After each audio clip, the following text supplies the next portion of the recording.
Thank you all for being here.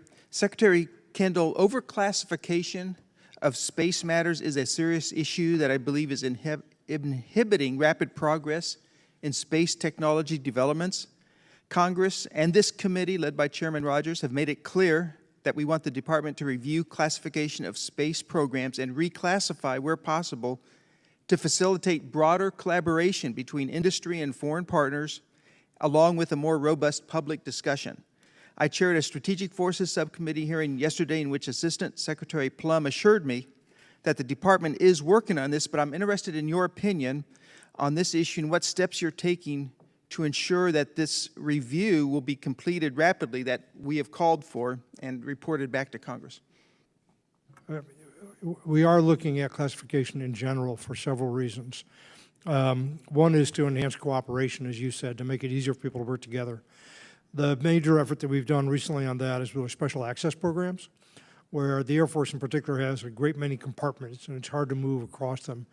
The work we were doing on the operational imperatives, we had to go do an extensive amount of bureaucratic work to allow people just to talk to each other so they could share information. And that was true not just within the Air Force, but also across services. Now that's for our more highly protected things. At the other end of the spectrum are things where we can work with our partners and work with commercial industry much more effectively if we can declassify. So we are looking at that as well. We do need to protect our sensitive information. Just saw a glaring example, a very visible example of what happens when you don't do that, what kind of things can get out. So this is not a simple problem. It has a lot of different dimensions, and we're trying to attack all of them, Congressman. Okay, thank you. Also, Secretary Kendall, I want to bring up this issue. I'm deeply concerned about moving Space Command's headquarters. I believe it'll undermine our national security at a time when China and Russia are becoming more aggressive with their space capabilities. I understand that the command is months away from achieving full operational capability at Peterson Space Force Base in Colorado Springs. This means that we would be moving backwards in our efforts to organize space as a warfighting domain if we move the command away from Colorado Springs, wherever it might be moved to, because moving would delay full operational capability by 4 to 6 years. I'm encouraged by reporting that suggests that these issues are being seriously considered in the reevaluation of the previous basing decision, and I am happy to continue providing any information or insights that would be helpful. Will you commit that all relevant criteria will be weighed as you make the final decision, and that we can continue having an open dialogue on this issue? Yes, Congressman, I will. I think you and the chairman might have slightly different points of view on this, but we are taking into account all the issues that have been raised. As you mentioned, final operational capability will be reached in a relatively short period of time, shorter than was originally planned. However, there is a disruption, of course, associated with any move.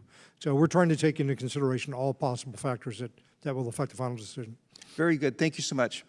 And I'm going to revisit an issue that the ranking member brought up, General Saltzman, with the space launch phase 3 approach. General Saltzman, you gave a good answer to the ranking member. Secretary Kendall, I'd like to see your response with the phase 3 approach. And do you agree with General Saltzman? And what would be the advantages or disadvantages of having the 2 lanes in the phase 3 approach?